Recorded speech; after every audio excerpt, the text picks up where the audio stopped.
majú pozemok, v poriadku, keď nemajú pozemok, samozrejme nejaké 2-3 možnosti ponúknuť.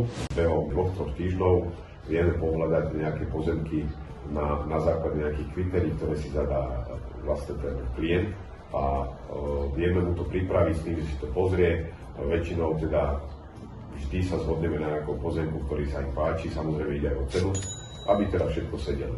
Samozrejme ja ten pozemok najprv preverím, to znamená, že na tom pozemku samozrejme musia byť splnené kritériá, čo sa týka stavebného zákona, čiže musí tam byť povolená výstavba a už tam začína vlastne celý ten proces od vlastne obecného úradu, kde osobne idem na stavebné oddelenie, opýtam sa konkrétne na pozemok, či je to v územnom pláne a vždy si pýtam tzv. Územnú plánovaciu informáciu, kde oni sú v podstate povinní do 30 dní ako orgán obce podať mi informáciu, čo sa na tom pozemku môže stavať.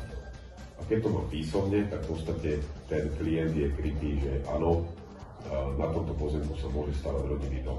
Týmto celým procesom toho človeka prevediem, aby vedel, akým spôsobom sa on vlastne dostane k tomu, na konci k tomu vysnívanému domu.